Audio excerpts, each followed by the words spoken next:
What's up, everybody? Welcome to Sideline to Baseline with your hosts, MB and K Lou. Hey, Luke. What's up? What's up, man? What A up? lot What of up, things man? happening. Fresh off the press, Drew Brees hung the Drew Brees. cleats up, MB.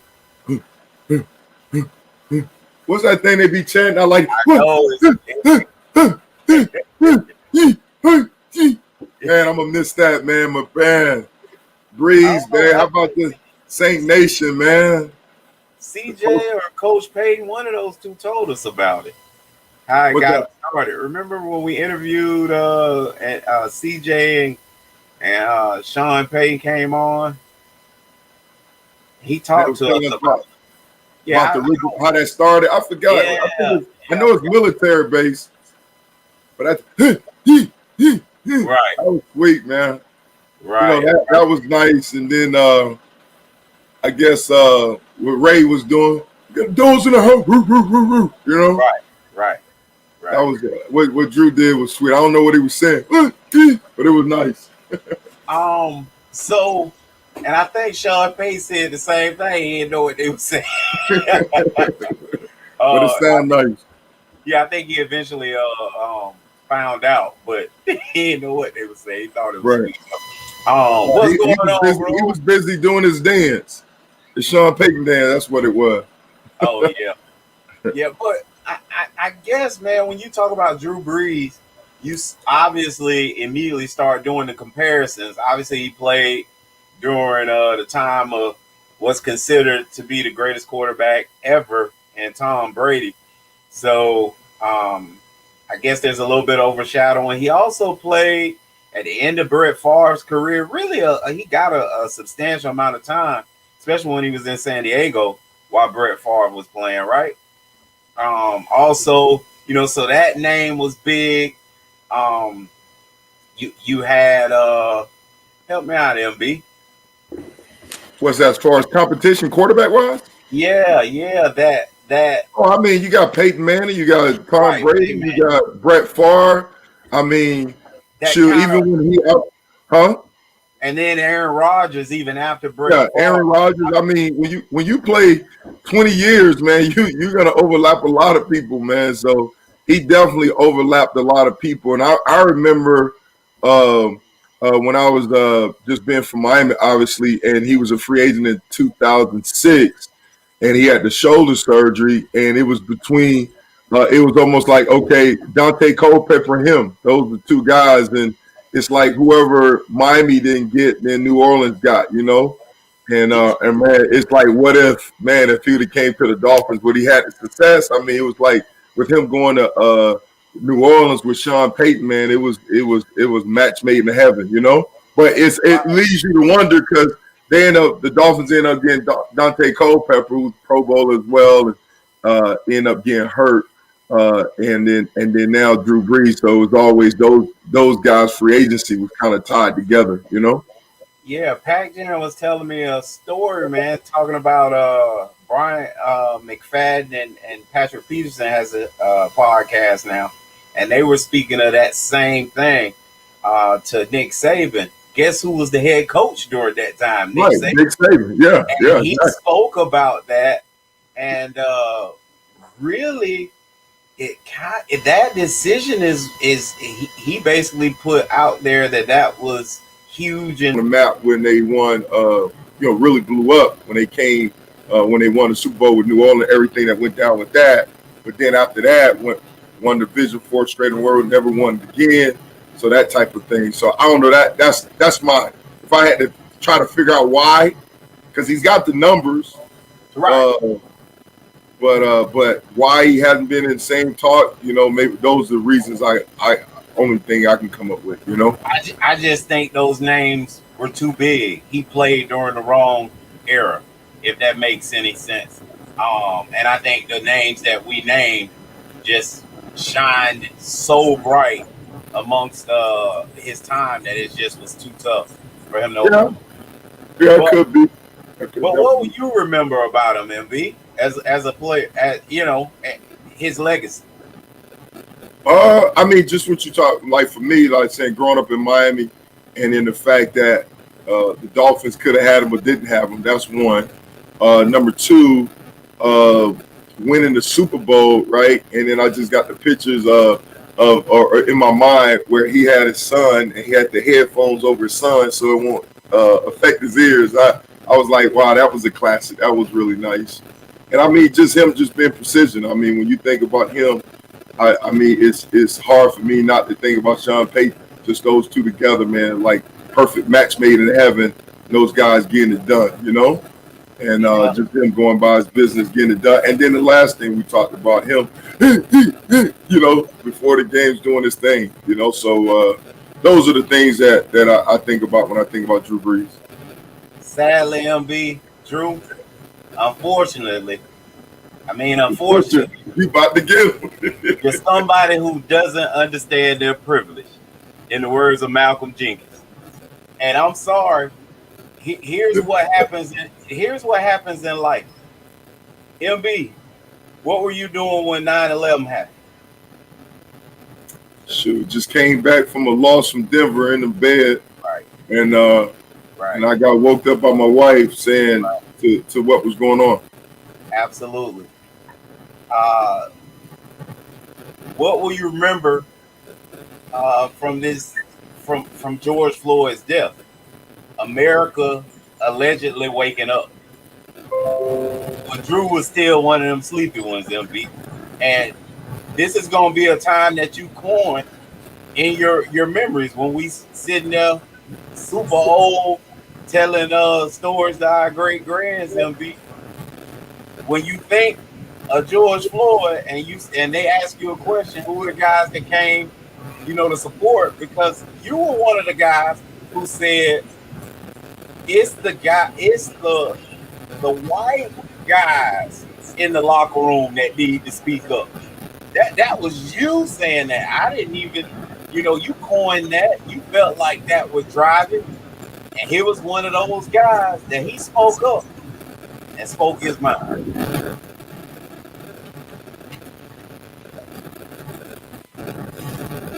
All right. Get him, Butcher. I don't know what to say. So that's what you think about with him right now? Yeah, even though he came back and apologized and tried to manage, but like Hey, you MB, say, you know how I feel I about know that. how you feel. Hey, the guy. Speaking of which, the guy Norman who spoke negatively about the girls basketball team and called them, you know, F and M words, right? Uh-huh. Um, get what he said. He's a diabetic and say his blood sugar was running low. Oh, Yes, sir. bless his heart. Yes, sir. You see what I'm talking about, MB? I don't buy that stuff, man. Yo, boy, he apologized. This is what happens. I've done it in the past. Said crazy stuff when my sugar low, baby. That I ain't never hear that one. That's crazy. Oh, oh yeah. He said the sugar was too low, baby. So, listen, that insensitivity training class, he took it. He spoke with Malcolm Jenkins, I'm sure, and I guess he passed the test for everybody. I'm sorry, MB, I ain't on that. I I, I, I, I like it raw, pure, uncut. I want you to speak your mind and stand behind it and tell your real side, man. Don't sugarcoat it. Tell me why you really feel like that. All right. Yeah, I'm trying to look at his comments and see. So what is there anything about his let me say this. What you mean? What The first no one, listen. No you listen. focus on the second one, right? No, You're I'm trying to focused on the find. apology. Huh? You're I'm focused looking on the for it. apology, correct? No, I'm looking for the original, you know? Oh, okay. I I got that for you. Oh, get it for me. Tell me how it make. I feel like Dr. Phil. Tell me how it make you feel. Break it down for me, K. Lou. Wait, let's see. Uh, I will never agree with anybody disrespecting the flag of the United States of America or our country.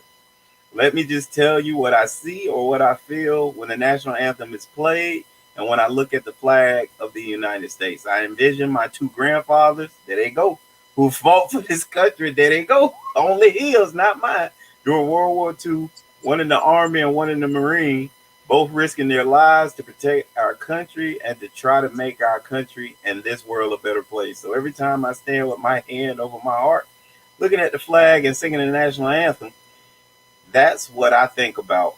And in many cases, that brings me to tears, thinking about all that has been sacrificed, not just those in the military, but for that matter, those that throughout the civil rights movement of the 60s and all that has endured by so many people up until this point. And is everything right with our country right now? No, it's not. Okay, I'm going to stop right there. I'm going to read a little bit about what Malcolm said that's going to counter uh, that there, MB. Malcolm said, Jenkins said, uh, okay, I want to get to the okay, and here we are with the world on fire, and you continue to first criticize how peacefully we protest because it doesn't fit with what you do and your beliefs, without ever acknowledging the fact that a man was murdered at the hands of murdered at the hands of the police in front of us all, and it has been continuing for centuries. That the same brothers that you break the huddle down with every single game, the same guys that you bleed with and go to battle with every single day, go home to communities that have been decimated. Drew, oh man, I must have skipped that part that I really wanted to read. MB, here it is. Um, uh, to think that because your grandfather served this country and you have a great respect for your flag, that everyone else should have the same ideals and thoughts that you do is ridiculous. And it shows that you don't know history. Because when our grandfathers fought for this country and served and they came back, they didn't come back to a hero's welcome. They came back and got attacked for wearing their uniforms. And MB, that is so true. Right. I mean, beaten, Right. lynched. Right. Yeah. Okay. And so, yeah, right. And so when he, so let me ask you, I'm always asking you this. So when No, he came back, you give your opinion because everybody know where I stand. no, I'm saying when he came back with this apology, right? He said, in speaking with some of you, it breaks my heart to know the pain I've caused, he wrote, in an attempt to talk about respect, unity, and solidarity centered around the American flag and the national anthem. I made comments that was insensitive and completely missed the mark. Do you understand? I wonder, do people understand what the civil rights movement was really about? It was about holding America, this country, to those ideals that he's speaking of. Right. So it's what Malcolm said. He has Right. no idea about his history. For real, for real. Right. He Right. has this make-believe thought of what's going on, in this country. But that's all the civil rights movement was about. Was, if you say this is what you are in black and white and in that Declaration of Independence, then let's be held accountable. But they weren't. So much so that we had to put into law to make that a reality. So what are you talking about? And it's still, if you go to the South and a bunch of places in the North, they worked around that too.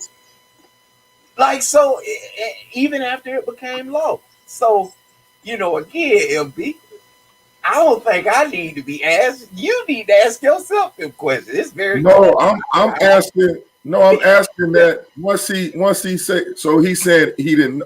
Well, based on what he said, hurt Malcolm Jenkins' feelings, and he said this is what he hit with. And husbands, we all know what this say. Honey, I'm sorry I made you feel that way. What that get you for them, LB? Zero. Okay, that's exactly what he getting from me. He getting zero. You got no love for him. Get him, Caleb. No. Again, this is all. No, I got you, man. You explain how you feel about the situation, because I'm telling you, exactly why it's not a made up thought in my mind. I'm giving you what's behind it and what No. he's saying versus what reality is. And then you stuck your foot in your mouth with Malcolm Jenkins made him stick his foot in the mouth with the same stuff you just said. And all you responded, your response is, I'm sorry it hurt your feelings. But that doesn't change who you are and what you're about and how you feel about this. You feel exactly the same way. You just sorry you spoke it out because it Mm, hurt people that you cared about. mm, The truth is the truth, though, MB, and I just want mm, everybody to speak their truth. That's it. mm, I listen. He's wrong, but it's his truth. mm. Yeah. Wow. I got you. I'm the wrong guy, MB. No, no, no. I'm just. I guess with me, I understand he. It's no justifying what he said. I'm just saying that You know what? It's no. It's how do you know if if somebody's really sincerely apologizing or not? You know, like the What Bible talk about godly sorrows lead to repentance, not like, ooh, I got caught. No, MB? listen. No, hear me out. Just hear me out. So for me, I'm always looking at that preference. Like, is this true repentance, or you just upset that you got caught or you got busted? You know what I'm saying? Like, is it true repentance, or is just like, oh, oh my God? You know, like Right. which one is it? The You know what I'm backlash. saying? Huh? The backlash and the Yeah, that's what I'm saying. I mean, and a majority of it is the backlash. I guess for me, in the sense of genuine repentance, I guess you would never know. You know, it's MB. only between you and God, I guess. Well, no, that's not. Here's the truth. Obviously, I will never know exactly what you just said, but at the end of the day, until you really are educated and understand what it is you said, like I said, Right. use that husband and wife until you really understand what you did. Either way, is when you actually really like you're sorry. You're sorry that you hurt them, but until you really understand how you hurt them, is when really, to me, that true repentance comes into play because you Right. So, understand what actions that right. caused it, and because you were educated. He's saying he's sorry and still don't know why. Like that grandfather thing, they always hang their hat on that. And I tried to tell you, there's not been a war fought in this country that our grandfathers ain't been a part of. So what are you saying? Right. No, But I it's mean, because of I that mean, I lack know of that knowledge. fact. You got to say that. I know that. Go ahead. But I'm saying it's because of that lack of knowledge where I'm telling you, just like I told you about the little kid in Cam Newton, because you don't even know that generation so twisted right now. They don't even understand what disrespect is. I went Well, and I went and trained some kids, MB, right. and two parents was in there. And when the workout was getting hard, they went to cussing. And I'm just sitting there thinking like, I'm here one adult, two parents here, three adults, and really, like, I'm just so. But it's like it was day parent in the room, so I'm like, well, dang, I guess this how y'all get out. You know what I'm saying? So Right. you see what I'm saying? MB. So Yeah. Yeah. so if I had jumped all in them, they'd have been blown away. They would apologize and went home cussing about me to their daddy. You know what I'm saying? So I'm like, listen, you don't know until you really know. Right. Right. And that and yeah, that's what I'm saying. So, You know. so live your truth until you get some education, man. And it is not Malcolm Jenkins' job to educate him. He need to get educated himself. Chase those statements. See, really look into the American flag and what's all around it. Instead of this make believe Snow White story. Like that's what seems like uh he's gotten his entire life. The Snow White and the Seven Dwarf story. That truly, and if that was the case, then why did the NFL, the NBA, especially the WNBA, completely flip and turn inside out when the George Floyd killing happened? Why did that happen? Like it's like again, MB, he one of the woke ones. That's what happened. He one of the woke ones. Who? What? Here you go. Oh, Drew, one of the woke ones? Yeah. Well, obviously, by his comments, he wasn't woke. You know? But man, because you be some people can get woke though. That's what I'm saying. I agree with your small percentage. There it is. I'm getting you over there a little bit at a time. I'm getting you over. No, get me over where too? Because if you get me over to where you at, I feel like you said, man, you can't teach an old dog new tricks. That's what I'm hearing. You can't unless they get educated about. That's what I'm saying, and that's the what really happens. Open your eyes, and then you got a decision to make. And I trust most people will make the right decision and choices given the real information. But if you sit down and have conversations with guys like Drew Brees, what you'll find is everything you telling them is the first time they've ever heard.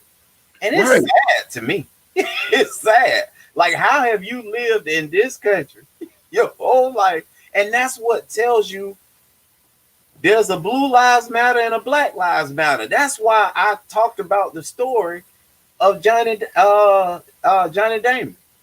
It's because of that. Man, Blue Lives Matter. Like, we with y'all. You know what I'm saying? Because, Drew, it's two Americas, homeboy. But that's the thing, though, Lou, and I agree with you, but it's the Malcolm Jenkins of the world that, got to educate or talk to your friends or let them know. It's when you go and you try to do it on your own, huh? You say what? Cuzzo Alexis. What's going on, Cuzzo? Yeah. When you do it yourself, sometimes you cloud it or you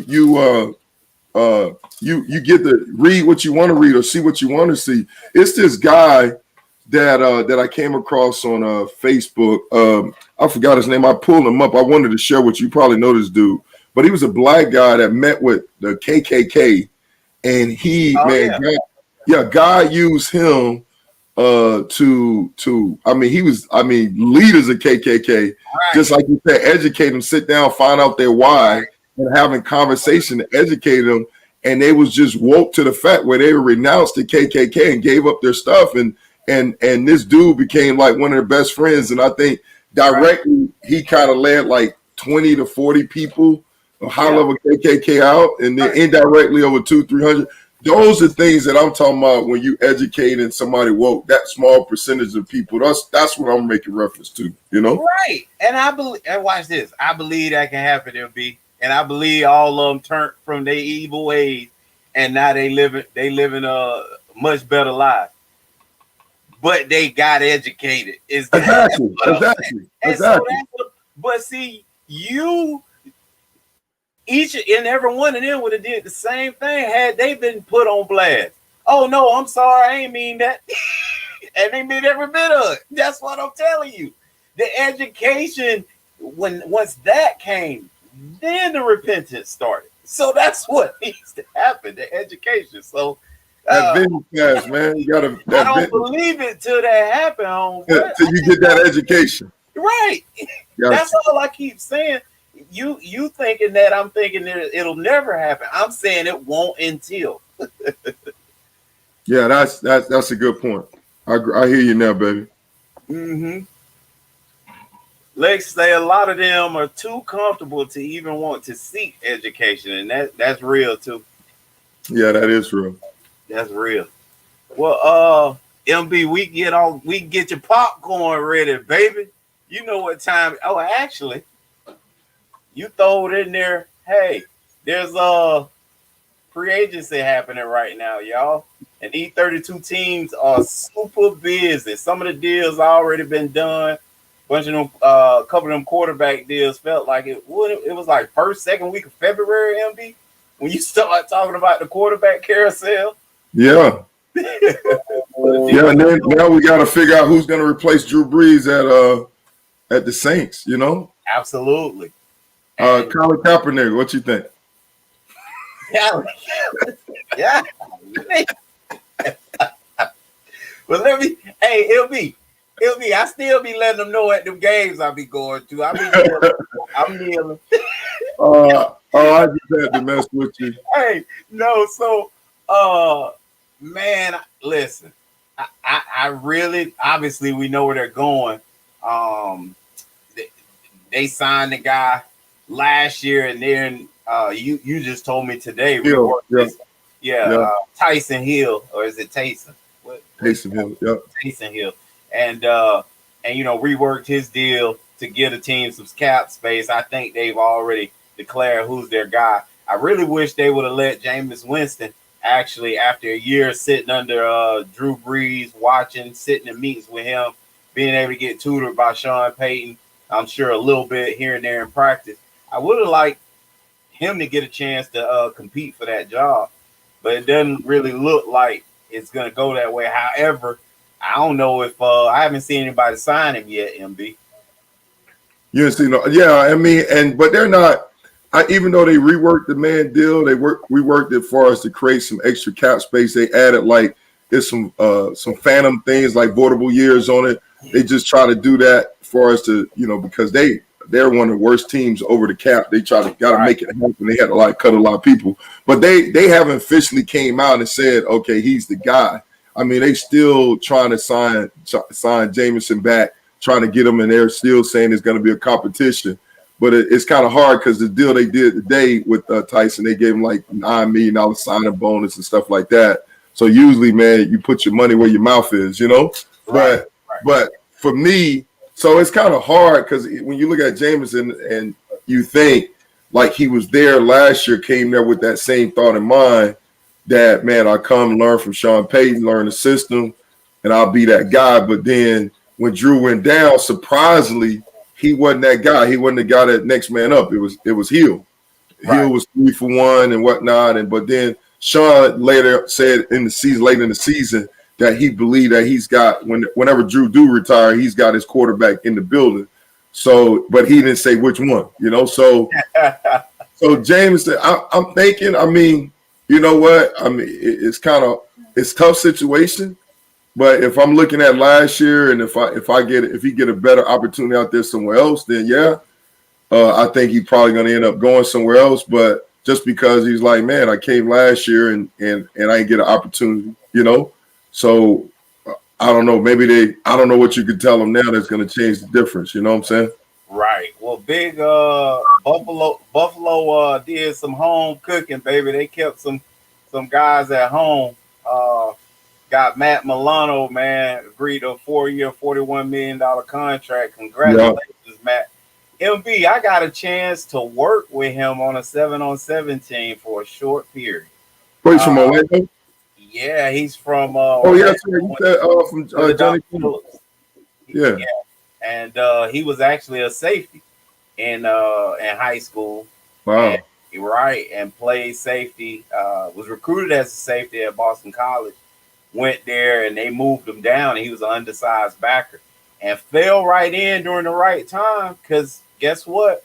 They started needing back third down nickel backers. Ended up being, real every down backers now. So he fell in during the right time, had a great career at Boston College, man, and has turned that into a ton of success in the NFL. And they capped that off with a 4-year, $41 million deal, MB.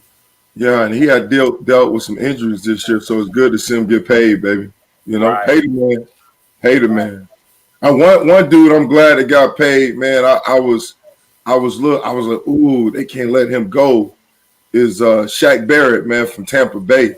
Right. I was happy to see that deal get done just because, he got franchised last year, and then, coming off the Super Bowl win this year. And they made a decision to flag franchise Goodwin instead of him. I was like, man, he's out because you talking about edge rushers, whatnot, man. People are gonna come get him. But man, I don't know if he gave him a hometown discount.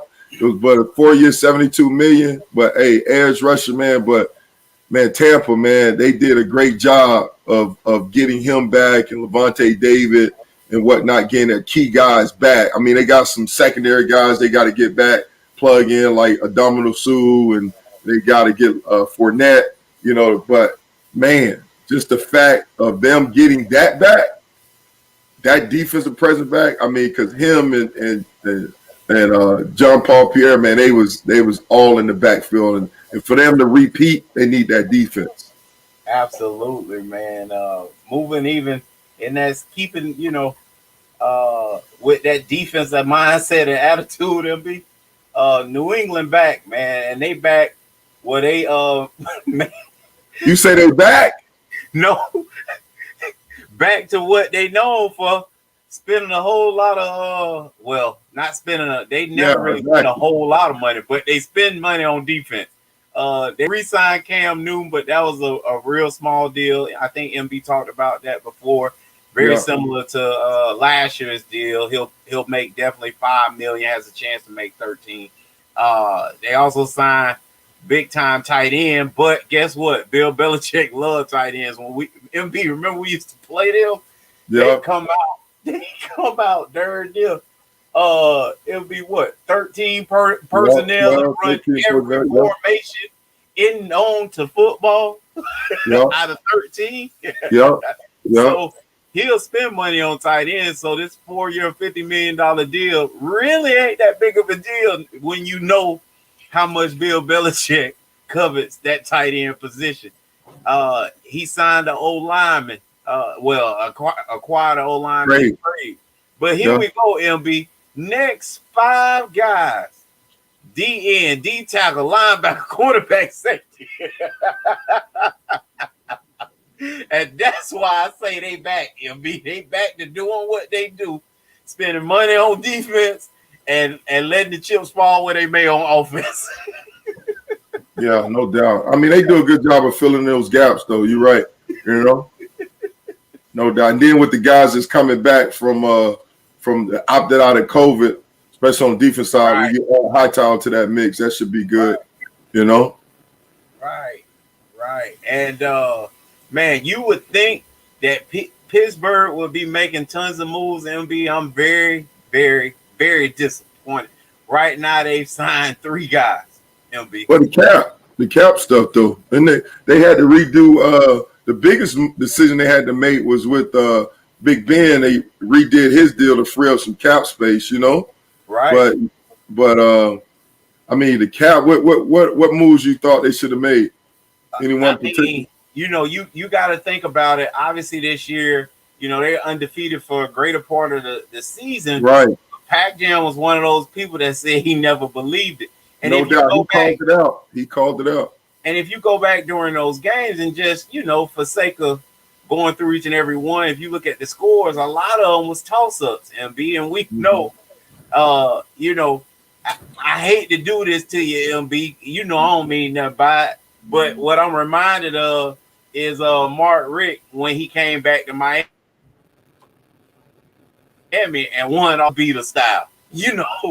I think it was like 3 games where it came down to the last possession or even the last play type deal with Miami, and it was the points was like either way, but you ended up I think only losing maybe 3 games that year, and then the next year the bottom fell out. So that's what I'm saying.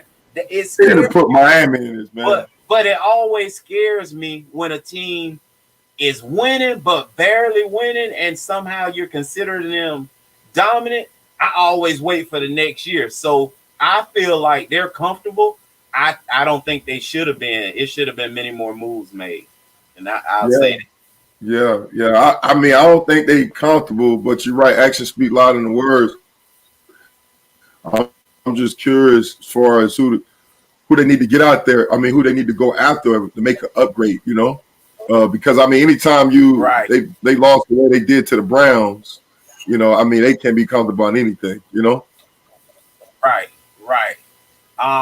Speaking of a lot of moves, boy, Houston trying to rebuild the entire team, baby. They sure need to, because they're gonna be losing the centerpiece in a half a second here. I know it's still ownership basically done stuck they feet in the sand and said, "Look, hey, you play here, man." And MB, I think he gonna sit down. You think so? I was just about to Yeah, ask you. yeah, I think he gonna sit down. But Yeah, I was just about to ask you. What's your yeah, thoughts? yeah, I think he gonna sit down for the entire year if he have to make a point. And I think he should. I mean, Le'Veon done laid the groundwork, and Le'Veon got his money after sitting down and relaxing for a year. MB. Le'Veon did it. I mean, it ain't really work out for him. However, I still feel like he's talented. He just needs to get in that right system, and he'll be fine. Uh, Indianapolis, MB, only move they felt like they needed was a quarterback, and they may be correct. Do you think that guy's Carson Wentz, though? Hmm, that's a good question. Uh, I could see why they took the chance on him, Uh-huh. just because of Frank Wright. Their relationship, getting it done. Is he the guy though? Man, that's yet to be seen. Trying to think like who's around. They got a good defense, got a good running game coming on. O line, good protection. I think it's definitely a good start. I think if that's probably the best situation to resurrect his career is probably with the Indianapolis Colts. You Right, know, right. uh, so do I think that he can get it done? You know what? I'm gonna say yeah. I'm gonna say he's gonna get it done because they're not gonna need him uh, to carry that team. Right. Well, Jacksonville didn't do what I thought they should have did, MB, and I don't even care who they had already there. It should have said O line, O line, O line, O line. If they think if they want Trevor Lawrence to come in and really take their team to the next level, they spent a little bit of change on Tyler Shatley, which was offensive guard. Cam Robinson franchised him, so that mean they really feel like he's a mainstay and want to keep him there for trouble. But I would have wanted to see some more O line moves and some wide receiver moves. MB, they What? did agree. Yeah. Go ahead. I'm sorry. They agreed a 3-year deal with James Agnew, but listen, y'all about to put this thing in a rookie hands. Good luck with that, man. Yeah, yeah, no doubt. And they got more cap space than anybody. But you got to keep in mind it just started too. So maybe they got something on the back burner coming in. And then when you look at what guys are available as far as receivers, you bring a good point. The main guy, man, from Chicago got franchise. Right. So that was the big, because one thing I wanted to see, and we talked about this before. I wanted to see what the Baltimore Ravens going to do as far as getting Lamar Jackson some legit help. And what happened there? I'm trying. No, I'm just saying it's the receivers. That's the thing. Like when you talk about is the main receivers, two of them got franchised. Goodwin from Tampa, and then Robinson from Chicago. So that limited the pool. So I was curious to see. The guy from Detroit is still out there. He's coming from an injury and whatnot. But I was just curious to see what was going to happen. Well, they got an offensive lineman, which I'm sure Lamar is excited about. Agreed to a 3-year deal, 22 million, and then a defensive tackle re-signed. They ain't gonna help Lamar all that much, like you said. Yeah. Uh, Wide receiver is a must for them. However, MB, and I'm old fashioned. I'm old in this thing. I thought all the moves were already the biggest splashes were made first day traditionally during free agency. So the fact that I don't know what are we waiting on. Well, you got some. When you say the big moves are already made, is that what you're saying? Well, yeah, like what we're reading now was traditionally the first day guys were the guys who were highly coveted. And, obviously the deals have been made even Right. prior to this. This was just signing the deal. But I'm just saying, like, if they haven't made a push and made moves on a wide receiver, then it's going to be second tier, third tier guys in the draft that they're depending on. MB is, when it's all said and done. If they didn't make a move already. Right. Well, and that's what I'm saying. It just started, so and deals are still coming in. Okay. So just keep hope alive, I guess. You know what I'm saying? To see what happens. You know, Okay. because it's still some big name free agent guys that have not made a decision of where they're going. So it's trickling. It's coming in right now. As far as the list and who's signing where. You know, Right. so it's still hope. That's what I'm saying. So Okay. Well, it's still go ahead. well, guess what, guys? March Madness done came here. Get your popcorn ready, MB. We just gonna talk about them number one seeds and just the excitement of who made number one. Not even get into the fact that Gonzaga and Baylor done basically beat up everybody all year. Gonzaga is in Dion, Coach Prime terms. They are an O. And so they the super number one seed, the overall number one seed, and then you got Baylor MB 22-2, and down at the bottom, Jay the Fab Five in the building once again. Jawan Howard, Michigan Wolverines, baby, got a number one seed, and so did another Big Ten, Michigan foe, the Fighting Illini, MB. Right. Yeah. And the thing about it, the Big Ten, man, represented, they had just like you read, they had two number ones, right, with Illinois Right, and Michigan. And then they had two number two seeds, right? That's right. getting it done. So that with Ohio State, and I think the other one was Iowa, if I'm not mistaken. So that's a great representation from the Big Ten, man, getting it done, you know? Right. Well, Pac Jam and MB gonna get to y'all probably. I see if old Chucky won't come on too. MB talk about a little March Madness. He actually was on social media talking about it. Obviously, traditionally March Madness, believe it or not, MB is a guard league. Is It's it? guard. Yeah, it's a guard time. I like to consider March Madness as playoffs. So it's when it's March Madness hit, when you have those guards, that's who ends up winning it for you. And Chucky was writing Wow. on social media about he was naming a few guards, Okay. smaller guards too, that he really felt like was gonna make a run or be able to really affect some outcomes of these games. But yeah, if Right. you chase the tournaments down, MB traditionally, then you look at them upsets, especially you're gonna see some no name guard, point guard, two guard that's killing them, Wow. and that's what happens. So we'll I wonder see. why. I wonder why that is.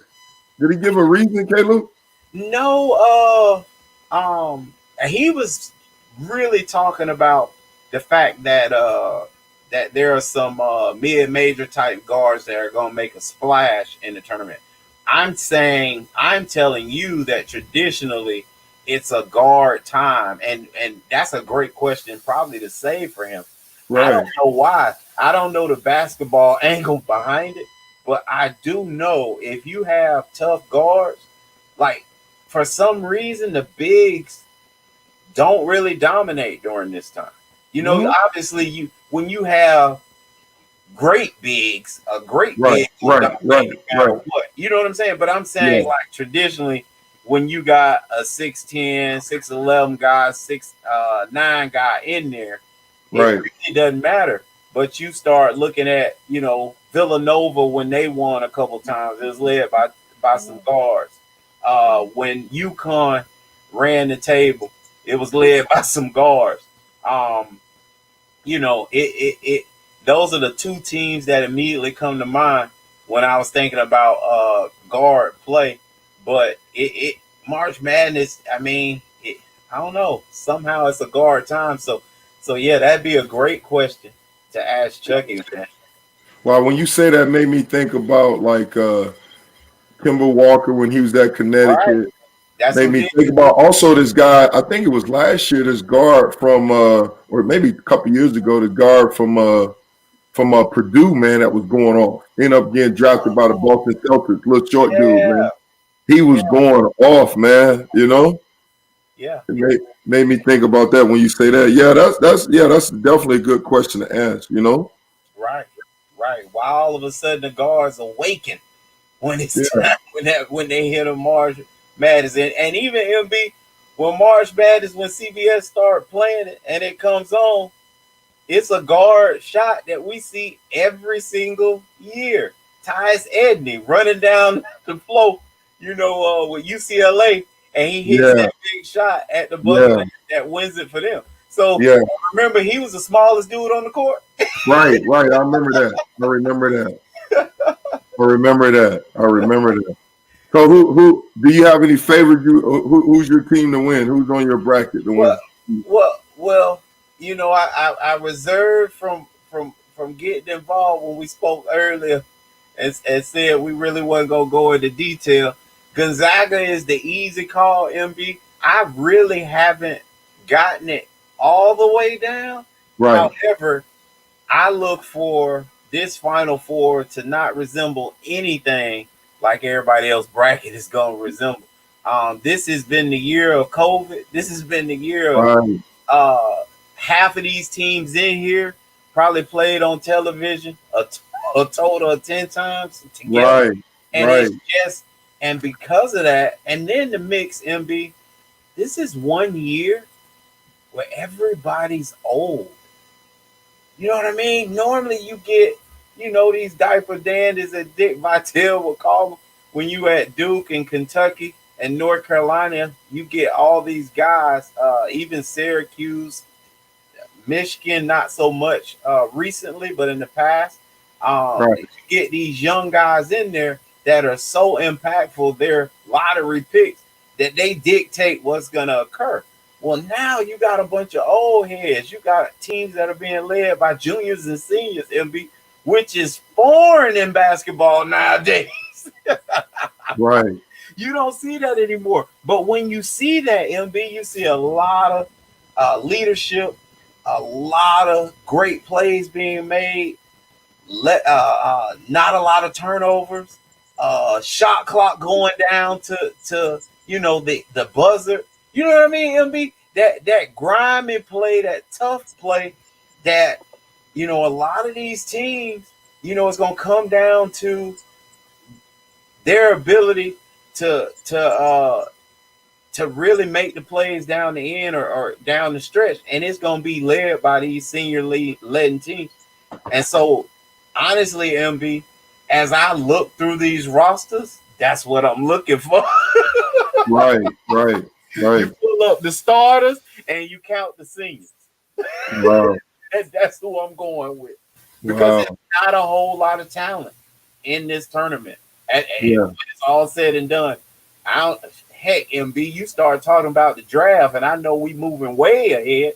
And you got one guy they've been talking about all year, the guy from Oklahoma State. Yeah. That's it. That's a freshman though. He's the Right, freshman direct. right. And then the But second guy is Mobley from USC. He's another freshman. I think he's a top. He's the second consensus to be the second pick. So and that's the ref, yeah. Go ahead. that's true. But if you start comparing them to the guys we've known last year, Right. the year before, this draft is almost non-existent. I know the Exactly. teams that traded picks away don't care about at least this year's draft. They like shoot, they can have that first round. Right. Right. Right. No, you're right. It was just so much. I guess it was so many freshmen having an impact in the past, but it's not. You don't hear that as well as what you brought up in the past. And Double A sure stated it. No Duke, no Kentucky, strange year. Absolutely. Yeah. Listen, I'm going to tell you something though to watch, especially from a Coach K's Duke-led team. Watch the fact that we'll lose one guy, and he's recruiting a little bit differently now, y'all. Obviously, they're still 5 stars, but they're not the special 5 stars. Jalen Johnson was supposed to be one. He really didn't pan out, guys. He didn't. He really didn't look good all year. However, Coach K seems to be going back to the basics. and recruiting guys that are going to be there for a while. With that, you get, like I'm telling you now, older ball club. So now these guys come in, and then all you need is to hit the lottery once with one guy, and you mix that one guy in with a bunch of 5 stars who have now had a chance to develop, and Duke will be right back in the driver's seat next year. But I think I look at this year and I say Coach K is really.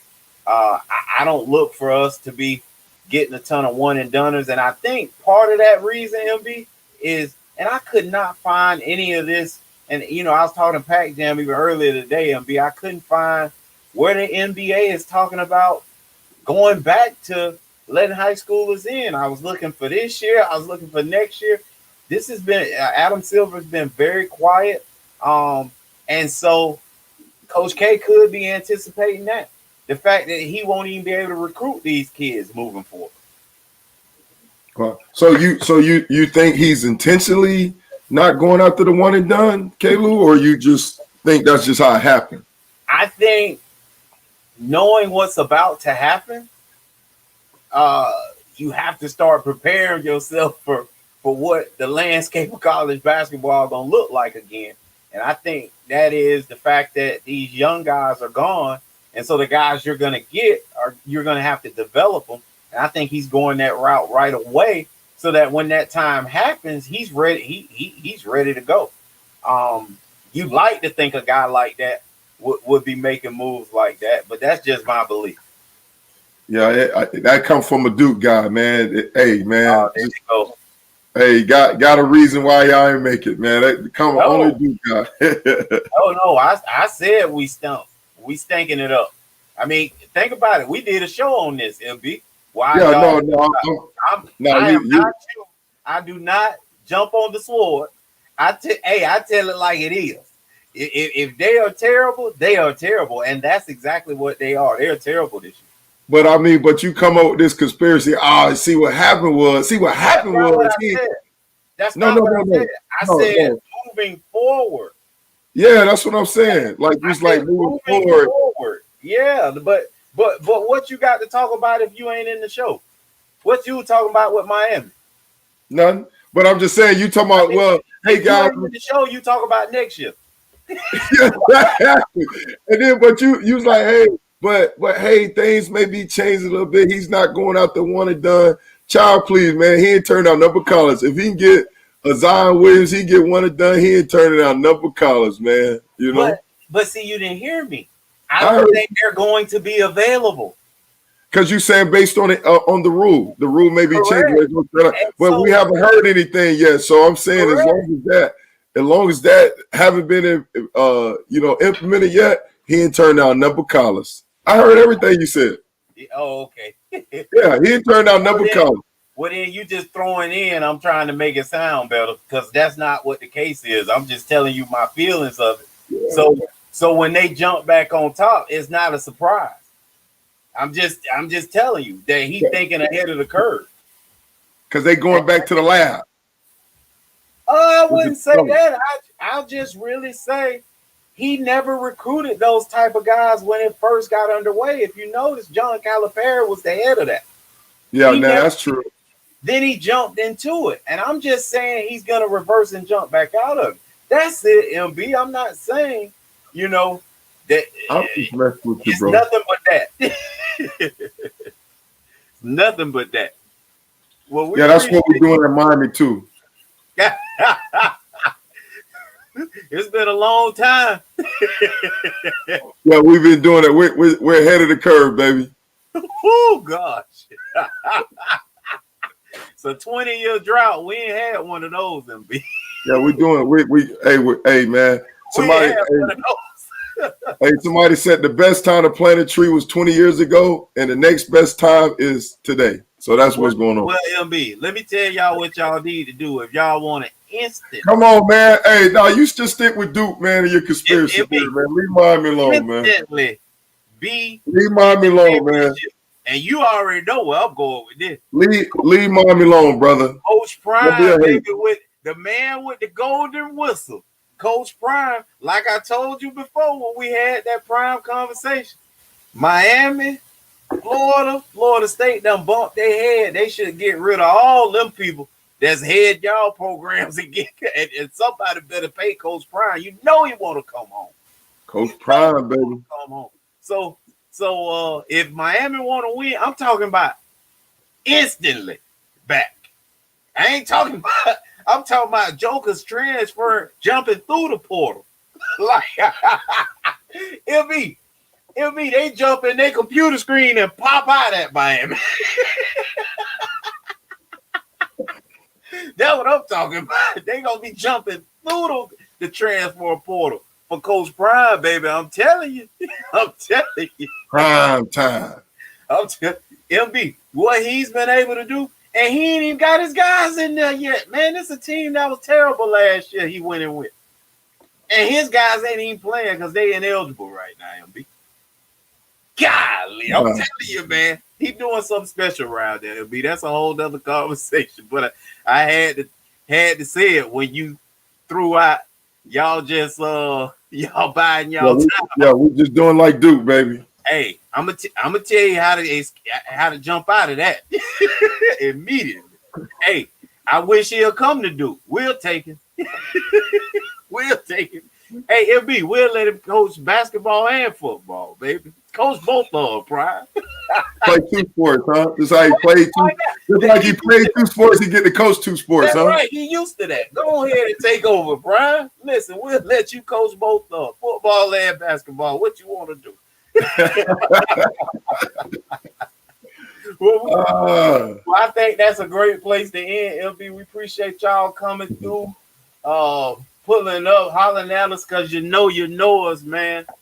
From sideline to baseline with MB and K. Lou. We will holler at y'all next time. Peace.